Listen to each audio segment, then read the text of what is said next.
حضرت محمد بن ابو بکر رضی اللہ تعالیٰ عنہ فرماتے ہیں، اس کو صاحب سبل الہدی والرشاد امام یوسف صالحی نے نقل فرمایا،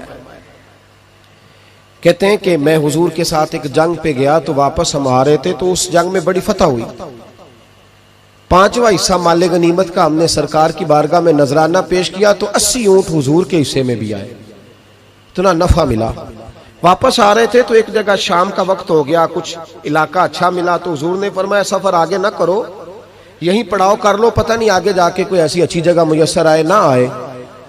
حالانکہ حضور سارا کچھ جانتے ہیں پر تعلیم امت کے لیے فرمایا یہی، کہتے خیمے لگ گئے، رک گئے، ایک ایک خیمے میں 2 4 آدمی۔ فرماتے ہیں میرے خیمے میں حضرت محمد بن ابو بکر جناب ابو بکر کے صاحبزادے، تو میرے خیمے میں جو صحابی تھے نا وہ بڑے موٹے تازے تھے، بڑے وجود ان کا بسطۃ فی العلم والجسم، موٹے تگڑے۔ مغرب کی نماز پڑھنے ہم حضور علیہ الصلوۃ والسلام کی بارگاہ عالی مرتبت میں حاضر ہوئے، حضور کے پیچھے نماز پڑھی اقتداء میں۔ کہتے نماز مکمل کر کے نا تو صحابی کا دل کیا میں دست بوسی کروں۔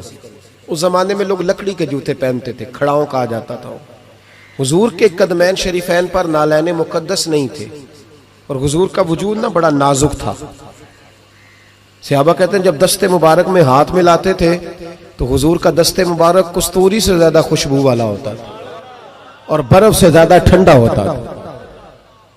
تو فرماتے ہیں حضور کی بارگاہ میں نا نماز کے بعد جب صحابہ بکھرے تو وہ بھی آگے بڑھے سلام، یہ کچھ لوگ آتے ہیں سلام لینے، مجھے بڑی تکلیف ہوتی ہے جب دھکے لگتے ہیں نا تو میں کہتا ہوں یار نہ آیا کرو، ہم کون سا کوئی اتنے اعزاز والے لوگ، پھر دھکے لگ، اور کچھ اتنی محبت سے سلام لیتے ہیں، اتنی محبت سے سلام لیتے ہیں کہ کئی دفعہ جوڑ ہل جاتے ہیں،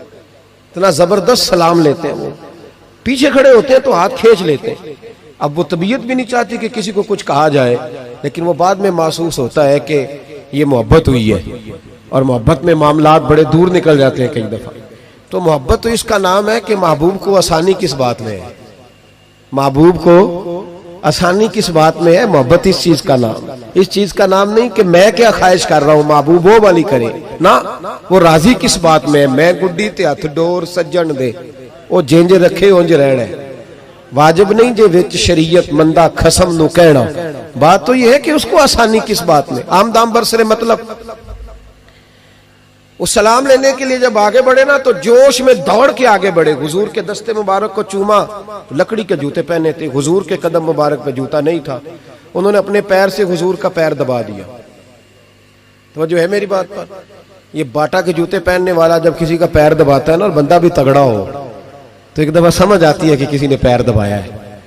تو محبوب کے دست مبارک میں چھڑی رہتی تھی، سنت مبارکہ ہے چھڑی رکھنا، عصا مبارک۔ جب اس صحابی نے پیر دبایا نا تو نبی پاک اب وہ چھوڑ بھی نہیں رہے، دیر ہو گئی، پیر پہ پیر رکھ کے کھڑے، تو تکلیف محسوس کی، سرکار نے تو چھڑی پیٹ میں چبھائی، فرمایا یار میرا پیر تو چھوڑ دے۔ اب وہ پیچھے ہٹے تو بڑے پریشان ہوئے کہ یہ مجھ سے کیا ہو گیا، کانپنے لگے، رونے لگے۔ حضور نے فرمایا کوئی بات نہیں جاؤ۔ صحابہ نے بھی ذرا گھور کے دیکھا، محبوب نیچے بیٹھ گئے، اپنا قدم مبارک دبایا۔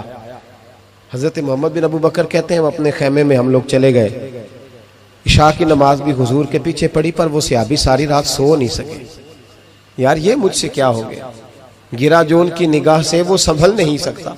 میں نے حضور کو تکلیف دی، محبوب کو تکلیف دی،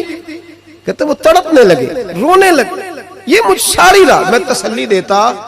کہ یار وہ کوئی ایسی ویسی بات نہیں، اللہ نے ہمارے محبوب کو رحمت للعالمین بنایا، اور حضور جانتے ہیں کہ تو نے جان بوجھ کے ایسا نہیں کیا، لیکن وہ اندر کا جو ہے نا وہ ماحول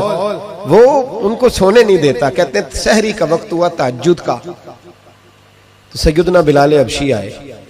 خیمے کے باہر کھڑے ہو کہنے لگے بندہ کدھر ہے جس نے کل مغرب کے وقت حضور کا پیر دبایا، کدھر ہے؟ کہتے ہیں اب تو وہ اور ڈرے اور کہنے لگے لگتا ہے میری مذمت میں قرآن آ گیا،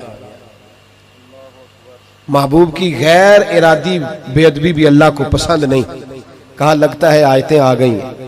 پتہ نہیں میرے بارے میں کیا حکم آیا ہوگا، آپ اپنے ابا سے کہہ کے میری سفارش کرائیں گے، جناب صدیق اکبر سے کہیں گے، کہیں ایسا نہ ہو کہ میری دنیا بھی جائے اور آخرت بھی جائے۔ کہتے تڑپتے سسکتے در رسول پہ پہنچے، سحری کا وقت حضور تشریف فرما ہے، کہتے اب میں اور وہ منتظر تھے کہ کوئی ایسا حکم آئے گا،